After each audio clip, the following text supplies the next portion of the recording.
Welcome to Magic Mentor. Today we are going to learn about a poem called The Glove and the Lions. It is written by James Henry Leigh Hunt. Leigh Hunt was an English critic, essayist, and a poet of the Romantic Age. The Glove and the Lions is a narrative poem. A narrative poem is usually a poem that tells a story. This particular poem retells a medieval legend with a romantic era twist. The story that the poem tells is based on a real historical anecdote often associated with King Francis I of France, who was born in 1494, became the ruler in 1515, and ruled until his death in 1547. The anecdote goes like this. The version of this tale appears in many folklores like German, French, and Italian, but Leigh Hunt adapted this story for an English audience. And when he adapted this, he infused it with irony and social commentary. Okay, so the anecdote of the historical anecdote goes like this: that there was a royal arena where wild beasts were kept for sport, especially lions, as you can see in the picture. Now, one such day at a royal arena, a noble woman who wished to test her suitor's bravery threw her glove into the lion's den. The knight jumped in, retrieved the glove, and threw it back in disgust, showing courage but disdaining for her vanity. So, this is the historical anecdote. Now, moving on to the significance of the title. Let us break the title. The main keywords in the title are the glove and the lions. Now, the glove. It is a very trivial object, but it is made significant in the story by its placement in a dangerous context, that is, the lion's pit. It is the item that is dropped by the lady into the pit as a challenge to her suitor. So this is basically a symbol of vanity, a symbol of challenge. This symbolizes her vanity as she is more interested in creating a spectacle and proving a point that her lover, that is Count de Lorge, loves her. Whereas the lions are symbols of courage, symbols of real danger. The lions here are the dangerous obstacle that the count must face to retrieve the glove. So basically, they symbolize the raw power, the danger that the count must face to prove his love. So, on one hand, where the glove shows pride, vanity, and manipulation, the lions, on the other hand, shows the courage. Moving on to the summary of the poem. As you can see, The Glove and the Lions is a narrative poem. It has a proper beginning, middle, and an end. The poem tells the story of King Francis I of France. It begins with the king watching a spectacle, that is a fierce lion fight, in an arena with his nobles and court ladies. Among them is Count de Lorge. Count de Lorge is in love with a proud lady. And to test his devotion, his romantic devotion, she dropped her glove into the lion's den and challenges him to retrieve it. Count de Lorge bravely jumps in, retrieves the glove, and safely returns. But instead of presenting the glove as a token to her, he shows his disgust at her vanity and throws the glove in her face.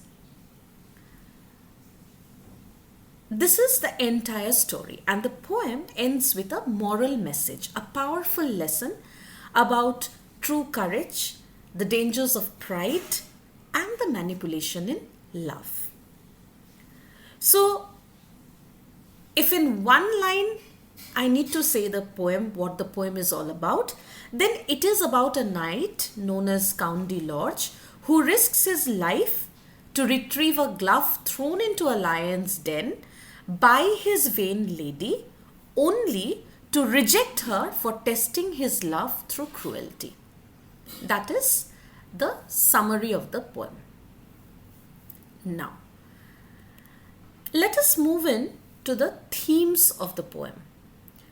So see, there are certain themes. Firstly, the first one that we can see is true courage versus showy bravery.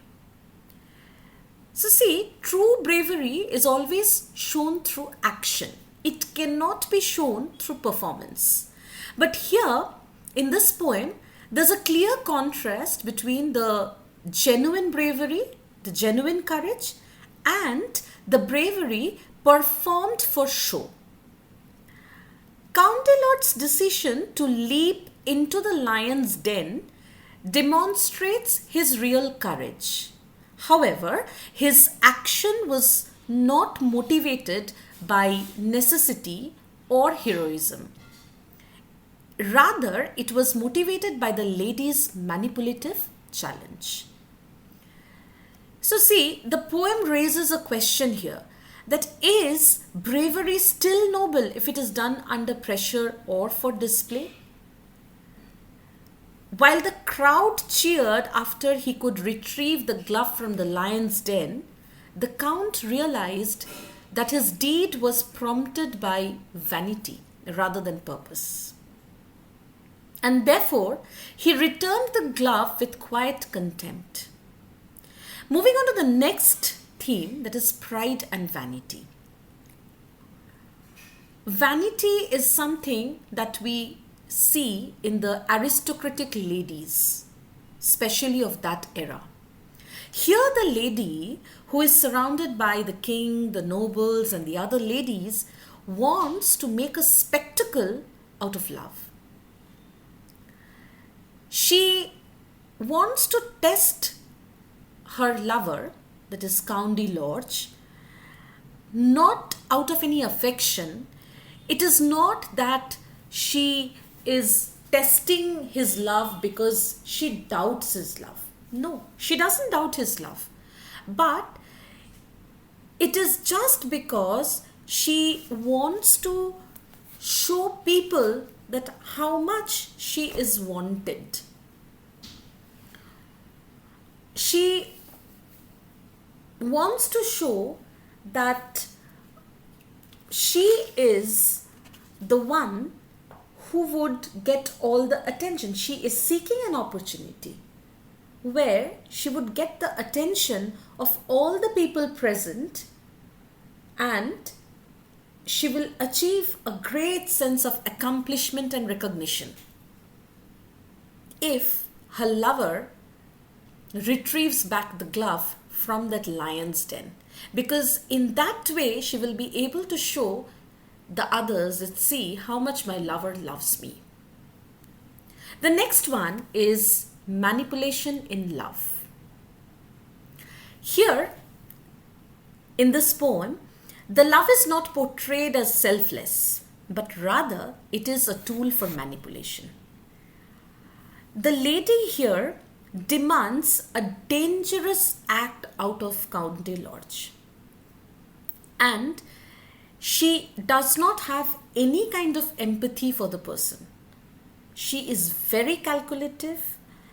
She herself remains seated in the stands, in the safe zone, and asks her lover to jump into the face of death.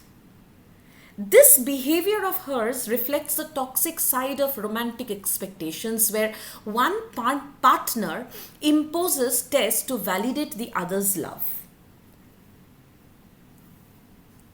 And love based on manipulation is ultimately hollow and unworthy, which the poem definitely proves. Moving on to the next one, chivalry and its limits. Now see, chivalry is often romanticized as a noble devotion to a lady. But in this poem, chivalry is tested. Count de Lorge fulfills the expected knightly role by risking his life for the glove. But once he completes the deed, he could see the lady's intentions beneath the veil that she wears. And therefore, he returns the glove with cold civility, representing a moral awakening, a realization that blind obedience to tradition or romantic ideals can be foolish. And the last one, irony and disillusionment. The poem's ending delivers a strong sense of irony and moral justice. The lady assumes that her test will increase Count de Lorge's admiration and win the court's approval. But exactly the opposite happens. Not only does she loses Count de Lorge's admiration, but even King Francis approved of the Count's behavior of throwing the gloves right on her face. So here, the disillusionment becomes a powerful moment of clarity in a world that is obsessed with appearances. Now we will move on to the explanation of the poem. So, in the first stanza, the beginning, here we see King Francis was a hearty king and loved a royal sport. King Francis was a hearty king. Now, what do we mean by hearty king? Someone who's very cheerful, someone who's very sporty, full of life, someone who loves sports. So, King Francis was a hearty king. And what did he love? A royal sport. Now, what is a royal sport? A royal sport is a sport that is historically associated with royalty or nobility to show off, wealth, status, power. So here, King Francis was a enthusiastic ruler, a cheerful ruler who enjoyed such royal sports. And these royal sports were often supportive of violent entertainments, typical of royal courts, such as wild beasts fighting. And one day, as his lions fought, sat looking on the court. So see, one day as his lions, that means the lions belonged to the royal family. The lions belonged to the royalty. So one day as his lions fought, this continues the scene, showing that the king is observing the lions fight. It is a cruel thing, but it was commonly accepted during those times in that earlier centuries, and it was considered to be a royal amusement. One day as his lions fought, he sat looking on the court. This indicates his physical presence in that royal arena where the lions fought. So he used to sit there looking on the court. So see, it also indicates his position of authority. Not only is he watching the fight at the court, but also he is looking at his nobles. See in the third line, the nobles filled the benches with the ladies in their pride. So the nobles filled the benches. Now that means the audience was filled with nobles, the audience was filled with ladies, which means it was a very formal setup. The crowd was very formal, proud courtly audience who loved these kind of events, which showed which had a public demand. The ladies in the pride probably meant the women of the higher social statuses who were dressed in the finest clothing, exuding dignity, elegance. And also the pride denotes self-esteem, the importance of upholding your family's honor and reputation. So the ladies in their pride hints at the superficiality of the people sitting there. And among them sat the Count de Lorge with one for whom he sighed. So among all the nobles and the ladies sat the Count de Lorge. He is the protagonist of the story. Now, Count de Lorge was sitting with one for whom he sighed. That means this one is his romantic interest.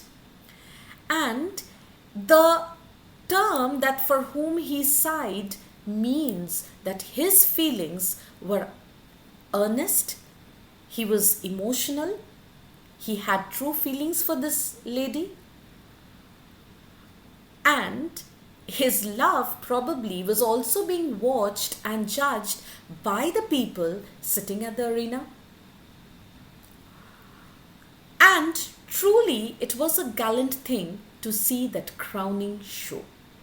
It was a gallant thing, it was a brave thing to see that crowning show, that triumphant show. The crowning show, this reflects the peak of entertainment and drama, suggesting everything, because this royal arena had everything. There were nobles, there were ladies, there were, nobles feeling for ladies. So there was romantic interests culminating in that arena. There were lions fighting. So there was, valor, courage, bravery.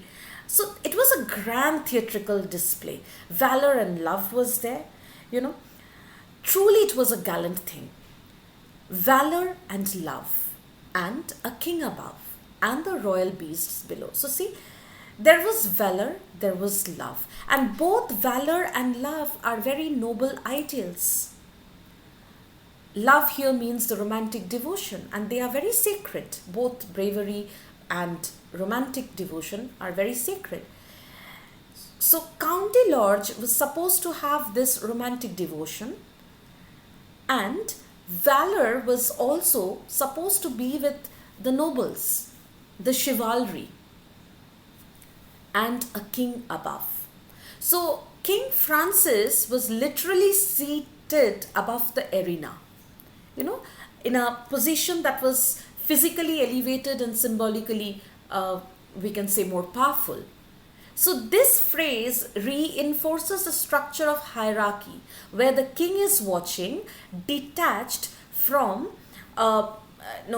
detached from the common men or the nobles, from a position of comfort and authority, where from a place where he can see both human drama and animal violence. He can see the human drama, that is, the romantic interests, the romance culminating between the nobles and the ladies, and the animal violence as entertainment. So he is representing the spectator culture that fuels such performances. And see, the royal beasts below. This is the word, below. That means the at the bottom of the hierarchy are the lions. If here is the king, here would be the nobles, and here would be the lions, if you consider it as steps. So the royal beasts, they are trapped, they are enraged, they are dangerous. They represent raw violence, the untamed nature while they fight. So, whereas the king, the nobles, they represent a refined court, the royal beasts, they represent brutality. And that is what we get to see. That love and valor is in the center, the king with the power is above, and brutality and danger is below. That is how exactly we can say how the hierarchy is formed in this poem. So basically, it was a gallant thing to see that crowning show, valor and love, and the king above and the royal beasts below. Now, moving on to the stanza 2. In the stanza 2, we see that it starts with the lion's fight, and it actually describes the lion's fight. We can consider this as the middle, or the another sub part of the story. Ramped and rode the lion. So this is alliteration, where it starts with R and R, okay? Ramped and rode the lions with horrid laughing jaws. This usually, it's a visual imagery. You see, when you read the line, you can actually see as if the lions are stepping up, and then they are roaring with ferocity, with violence. So it is not only about the physical action, but it also is about the powerful sound, the fury, and it emphasizes the chaos that is happening in the arena with horrid laughing jaws, as if the jaws are grinning cruelly. So this particular line reflects how terrifying and how unnatural the scene is. Probably Leigh Hunt here is mocking the court's enjoyment of such horror. But this sets the tone for a brutal spectacle. They bit, they glared, gave blows like beams. A wind went with their paws. So they bit, they glared. This emphasizes, aggression, biting and glaring, and these are all animal instincts, showing that these lions are terrifying forces. This line is, it's packed with violence and energetic imagery. Gave blows like beams. Here we find a simile. Gave blows like beams. That means the hits, the blows are compared to the wooden beams, which is massive, which is crushing. And then a wind went with their paws. This is a metaphor. A wind went with their paws. This suggests the speed, the force of their movements. The paw movements are so swift, so powerful, that it creates a rushing sensation, almost like a gust of wind. Which means the lions are unstoppable. With bellowing might and stifled roar, they rolled on one another. With bellowing might. Which means basically it's a kind of a clumsiness movement. When the animals, they roll on each other. So it conveys a sense of great physical strength. And stifled roar.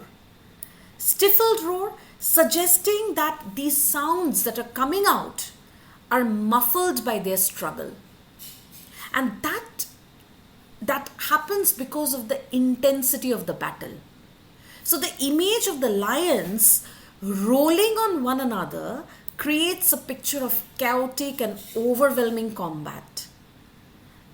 So therefore, the arena, as we initially thought it to be like a royal sport, it's a space for royal sport. Now we get to see it is, in the name of royal sport, it is nothing but raw, unfiltered violence. It's only violence all around. Till all the pit with sand and main was in a thunderous smother. Till all the pit. Which is the pit? The arena, the royal arena. So they went on fighting till all the pit with sand and main was in a thunderous smother. Sand and main. Why? Because the lions were fighting in sand pit, and main are the manes of the lions. So which means the lion, the sand, the pit experienced a significant transformation. The pit became filled with sand and manes, which created a sense of chaos and commotion. The intense fighting between the lions, that resulted in a flurry of movement and agitation within the pit. And therefore, the sand, which is present as part of the lion's enclosure, was kicked up and it was scattered around as the lions tussled. Also, the mention of manes is the majestic hair. So it shows how they have fought, how violently they have fought. It was in a thunderous smother. Smother for the visual, confusion. When you cannot see anything, a mass of something that, stifles. And thunderous. Thunderous, why? It's combining the sound. So see, here we have thunderous for the sound imagery and smother for the visual imagery. So audio imagery and visual imagery combined together. It combines both thunder for noise and smother for the visual confusion. The bloody foam above the bars came whisking through the air. The bloody foam. What is the bloody foam? The bloody foam is the mixture of blood, saliva, and also perhaps the dust. So this shows how brutal the fight was, and this line is so terrible and so disturbing. It's, if you imagine it, it's so disturbing. The bloody foam above the bars. That means the spectators are actually a step above from that royal arena. So they are separated from the danger, but they are not completely protected. Because why we can say they are not completely protected? Because the bloody foam is coming whisking through the air. Means they are not very far as well. When it is coming whisking through the air, it suggests the force and the reach of the fight. The effects are being flung into the crowd, and it's blurring the line between the spectacle and the threat. That is the ugly reality beneath the entertainment. Beneath the name of the royal sport, it is the ugly, brutal reality that is going on. Something dangerous, something grotesque. And then, said Francis then, faith, gentlemen, we are better here than there. So see, such a light-hearted remark by the ruler, by the king. He makes a light-hearted comment which is so sarcastic. He says in such a casual tone that faith, gentlemen, that keep faith in yourself, we are better here than there. This reflects his comfort as a spectator. He is in a safe zone than those who are below. This line may seem very playful on the surface, but it highlights a thing, it highlights a very important thing. How the powerful, that is King Francis, can turn cruelty into entertainment without facing its consequences. He has turned this cruelty, the lion fighting, into entertainment by providing it as a royal sport, by showing it as a royal sport without facing its consequences. Why? Because he is above all. We are better here than there. So in this particular stanza, we see the raw violence beneath versus the civilized crowd sitting as spectators. We see the distance between the power and the suffering. We see the real danger below, and we see the superficial enjoyment that the nobles and the ladies, the king, are having. Moving on to the third stanza. Delord's love overheard the king, a beauteous, lively dame. So, for the first time, Count Delord's love is being introduced in the poem as a beauteous, lively dame. She's beautiful, she's lively, she's full of spirit. She has a physical charm, she's charming. But she overheard the king. What did she hear? What did she overhear? She overheard, "Faith, gentlemen, we are better here than there." It's a very light remark made by King Francis, and she overheard this, which indicates that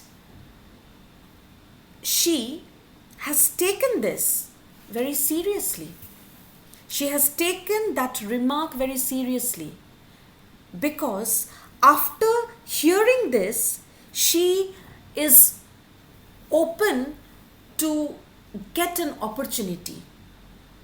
She seeks an opportunity to gain attention. So this line particularly sets up her complex character. She is attractive, she is elegant, but she is very calculative. That is why she overheard the king.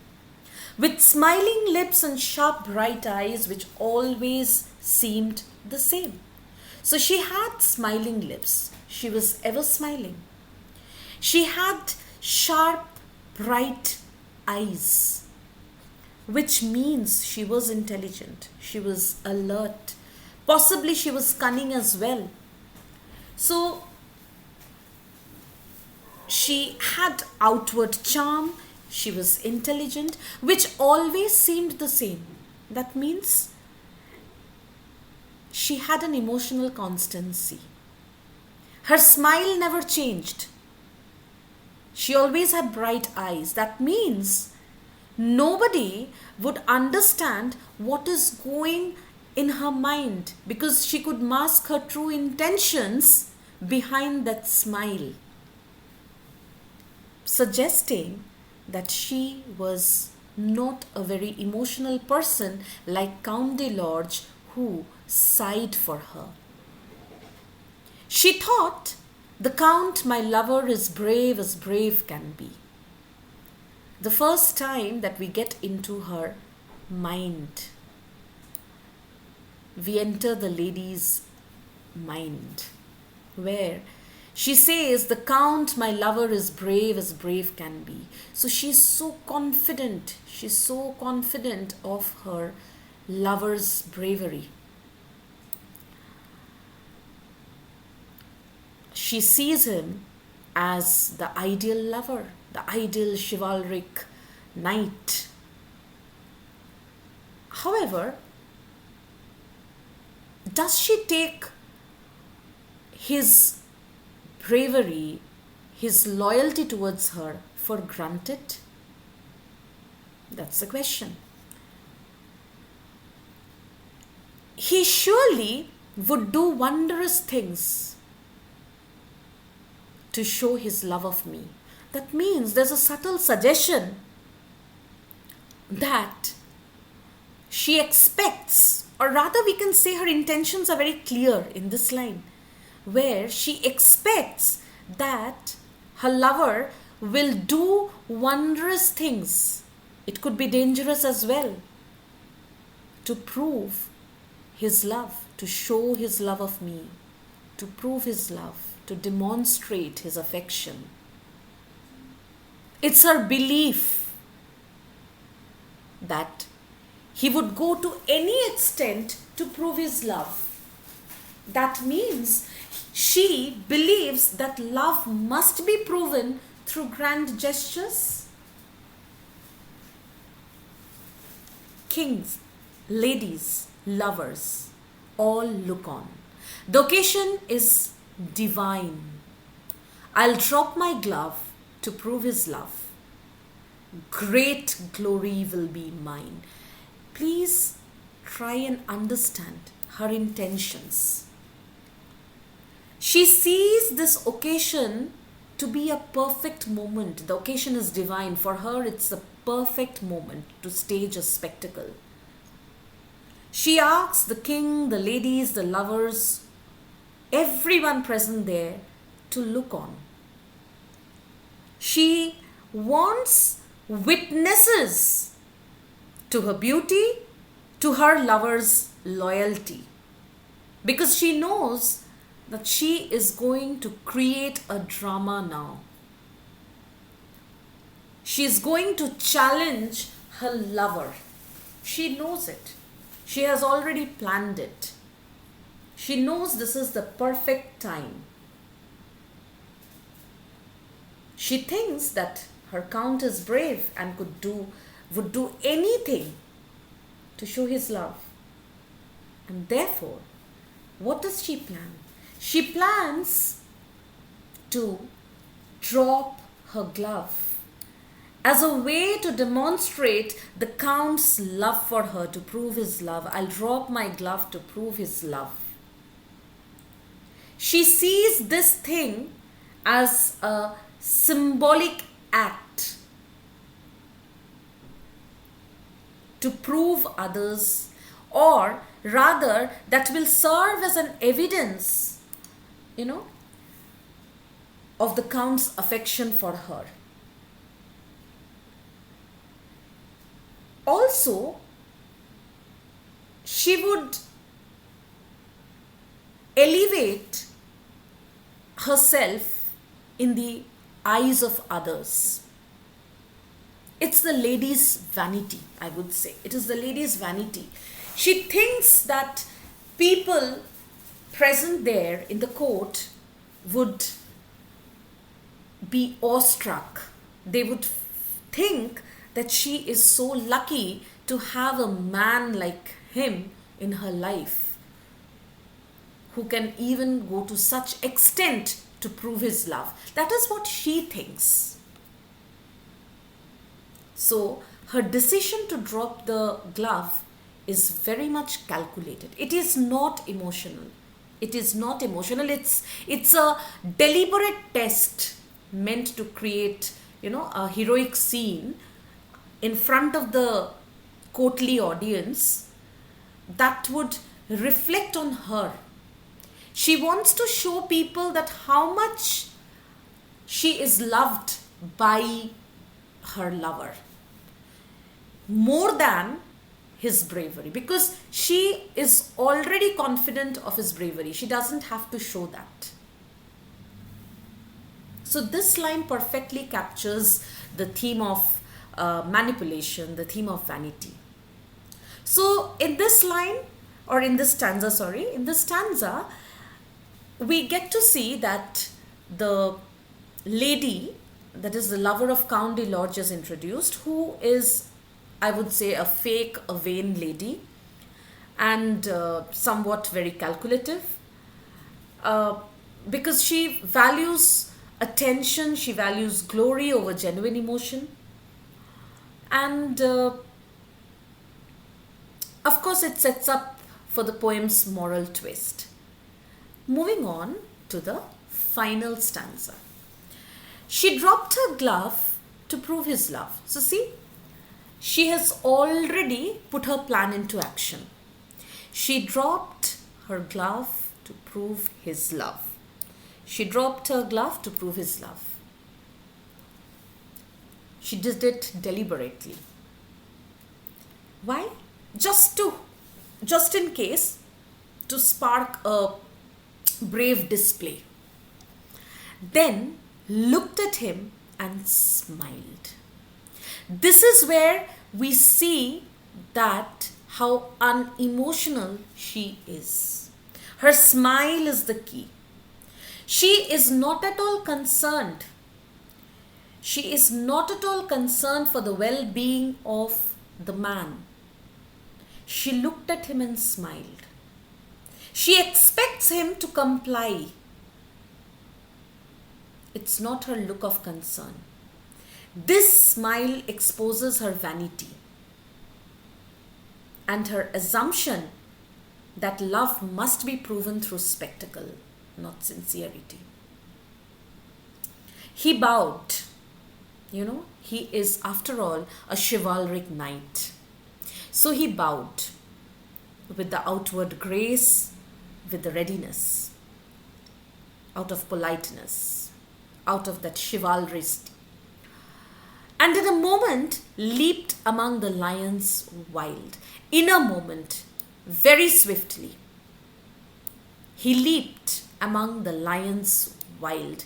He leaped into the face of death among the lions wild.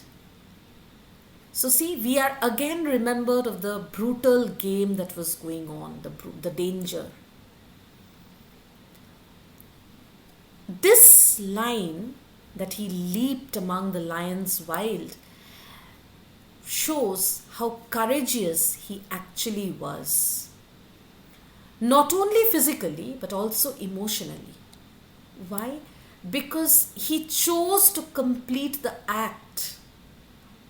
Although probably he understood the hollowness, the emptiness behind the look, the request. The leap was quick. Return was quick. He has regained his place. So, here we see the efficiency of the knight. The leap was quick, the return was quick. So he had control over his actions. He leaped quickly, he returned quickly, escaping the death, escaping the wild lions, coming back unscathed like a true hero. He regained his place. How did he regain his place? Not only the place in the court, but also he reclaimed his dignity.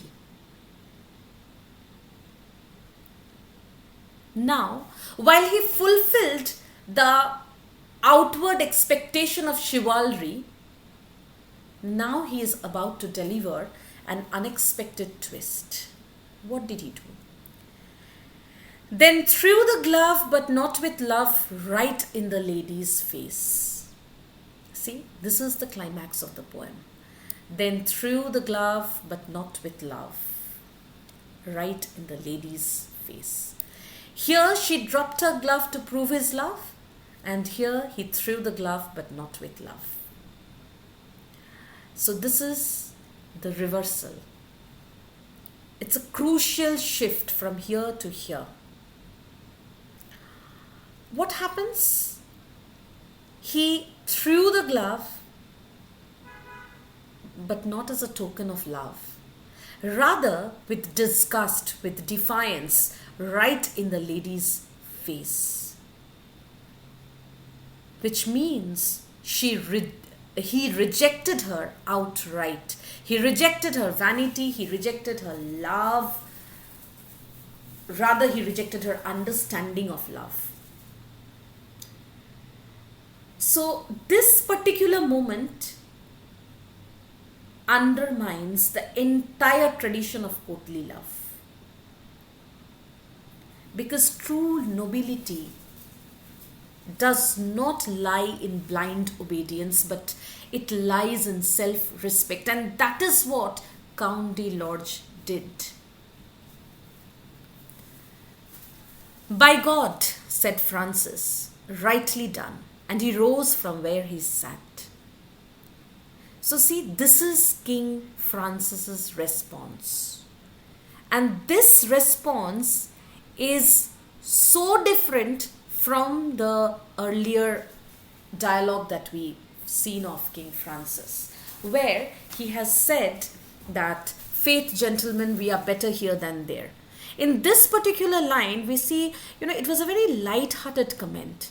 But now when he says, "By God, rightly done," by God means he strongly approves. He's surprised, but he strongly approves. He's surprised, and therefore he rose from where he sat. because this act, this bold and commendable act from the Count, has stirred him. It has moved him from a passive spectator to an active moral judge, where he says it's rightly done. He approves it. He approves. By his approval, the Count's action gets a stamp of authority. Honor and dignity matters more. The king not only approved of the Count's behavior, but he also saw it as very appropriate, very justified. And he rose from where he sat, suggesting how he admired his bold and commendable action. No love, quoth he, but vanity sets love a task like that. What a wonderful line. It's a moral lesson. No love, but vanity sets love a task like that. This is the closing line which delivers the moral message of the poem directly. King Francis finally declares that true love, if you love someone truly, it doesn't demand such dangerous tasks like that. If you love someone truly, you can't possibly be sending your lover to the face of death just to prove his love for you. This line criticizes the lady's vanity. Her desire for glory, disguised as love, was nothing but self-centered pride. Love does not require such extreme tasks to prove the authenticity. Love is based on pure emotions, mutual affection. It cannot be fueled by vanity. It doesn't need any validation as such. So, the poem ends with condemnation of performative romance. And it serves as a timeless reminder that love based on trials, pride, and performance is not love at all.